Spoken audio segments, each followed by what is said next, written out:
Hi, I'm Amy from Purity Plants, and today I'm going to talk about gnats or whiteflies. Basically, they're very, very common with indoor pot plants and indoor vertical gardens, but they are a real nuisance. So I'm going to show you a chemical-free way of getting rid of them and addressing the problem, and go through sort of how you can avoid having that problem as well.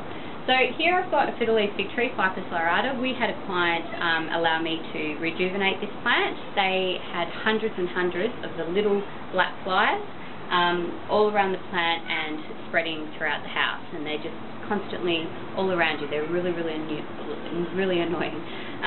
So what I've done is I've actually dried the soil out for about 4 or 5 weeks.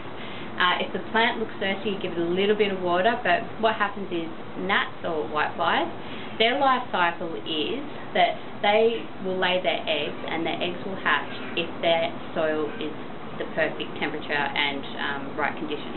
They love warm, moist soil.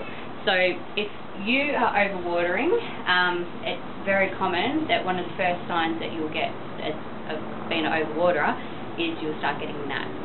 So what they do is they lay their eggs in the first couple of inches of the soil.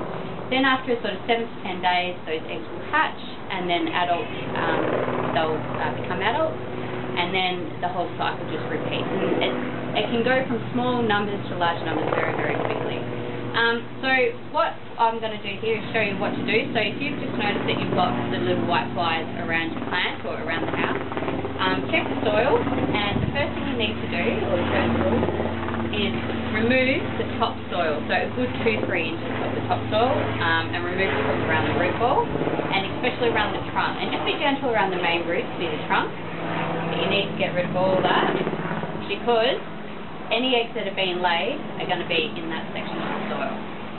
Now, if you've had gnats for a very long time, they could go much deeper than that, but if you've only got a few in its early sort of stages of it, the first 2-3 inches should definitely be well enough. So what this is, we're addressing the egg problem.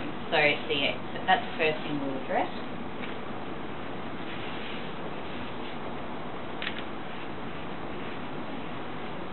Okay. Now the second way, we'll still obviously may have eggs in here, but what we'll do is we'll now dry the soil out as much as we can stretch it. So ideally we will not water this for at least 2 to 3 weeks, and that will break that cycle, and those eggs won't hatch when the conditions are too dry. So that's the first thing. But if your plant's getting really, really thirsty, just give it a little drink. That's absolutely fine. The next thing is, so that's the egg. So that's how you deal with the egg cycle and break that whole cycle of the babies and the larvae.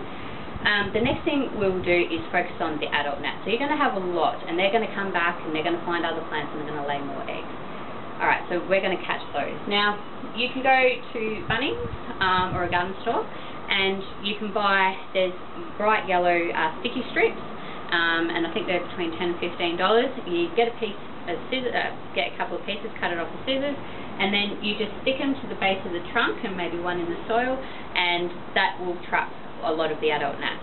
And if you've got a really bad infestation, you'll find that they'll fill very, very quickly within a day. And just consistently replace, like as much as you need to, until you find you're not catching adult gnats anymore. But if you don't have time to run down the shop or do that, you can also do another trick, which is a little bit of an old-fashioned trick, is you use apple cider vinegar. Basically, the flies are drawn to anything that is sugary and sweet, and apple cider vinegar is a great one. Honey is an alternative as well. Just find some sort of little dish, whatever it needs to be, a plate, a bowl, a little, this is a container top, and you can put it in there without it looking too ugly. So what we'll do is, so this is just a, you could say, I guess, a organic gnat trap, homemade. And then just get your cling wrap. And we used to actually do this on green walls, on vertical gardens, so we didn't need to spray the plants or the soil. Because once you start applying too many insecticides and pesticides, the quality of the soil will deteriorate, and over sort of a long time it will not be good for the plant overall. So we'll just wrap that with this, and then you can get a fork or a scissors, you just poke a few holes, and they'll crawl they'll crawl right in there, and they'll go in, and then they won't be able to come out, and you'll probably find you'll have 20, 30, 50 gnats in there. So you could do a few of those. If you've got problem areas in the house, like near the kitchen, because they will find their way to the kitchen and other places, just set up more of those gnat traps. It's really, really easy. Yeah, so you can do that. So we've done that. So what I'll do is, now I'm not going to water this plant for a good couple of weeks, or for example, and then you've got your gnat traps in place, and you just repeat the cycle probably sort of on a weekly basis, and within 3 to 4 weeks you should have no more gnats. Now, what causes them, or whiteflies, what causes it is poor quality potting mix. From experience I've learnt really poor, cheap quality potting mix that can be used as a way to sort of save money when people do installations with plants, can be a disaster.